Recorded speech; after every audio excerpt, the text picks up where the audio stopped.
ফজলুর রহমান সাহেবকে বলি, আপনারা সবাই বাল পাক না, কিন্তু হাসিনা আপনাদের সামনে কি করে 16 বছর ক্ষমতায় থাকলো?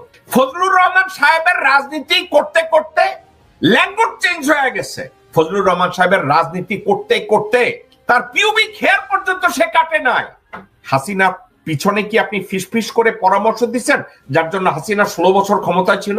যেই ছাত্ররা আন্দোলন করে হাসিনাকে এবং ভারতীয় আধিপত্যবাদকে বাংলাদেশ থেকে তাড়াতে সমর্থ হয়েছে, বাংলাদেশের জনগণের কাছে কার মূল্যায়ন বেশি হবে, আপনার না ছাত্রদের, ছাত্র জনতা? আপনি বলবেন একবারে আপনার ছেলের মতো বয়স, ওকে ছেলের মতো বয়স, সো হোয়াট? রাজনৈতিক ভাবে আপনারা সামাজিক পতিতার মতো রোল প্লে করেছেন গত 53 বছরে।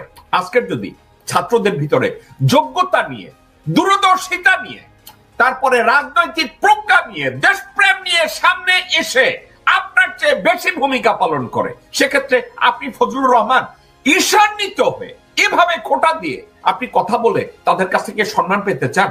ফজলুর রহমান সাহেব, আপনি আমার শত্রু না।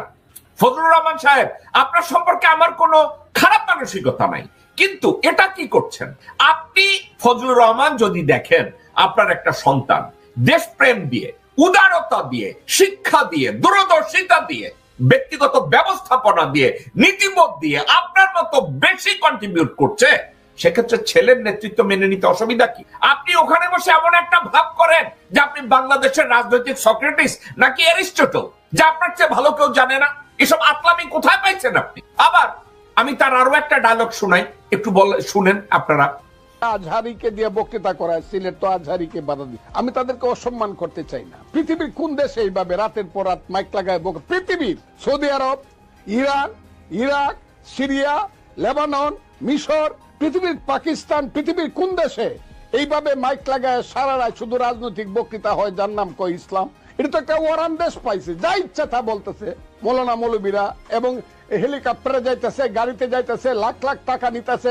এটা তো একটা ব্যবসা বাণিজ্যের ব্যাপার। দর্শকবৃন্দ, কয়েকদিন আগে শামসুজ্জামান দুদুর কষ্ট হয়েছে, আজহারির ওখানে, মিজানুর রহমান আজহারির ওখানে মাহফিলে এত লোকজন কেন যায়? তো এখন আমরা সবাই শামসুজ্জামান দুদুর সমালোচনা করেছি, এখন ফজলুর রহমানও মিজানুর রহমান আজহারের দিকে তাকাইছে। সমস্যাটা কোন জায়গায়?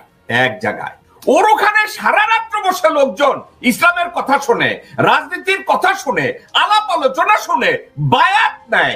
আমি ফজলুর রহমান মিটিং দিলে 5 জনও আসে না, সারা রাত বসা তো দূরে থাক, আমার বক্তব্য শোনার জন্য আধা ঘন্টাও থাকে না।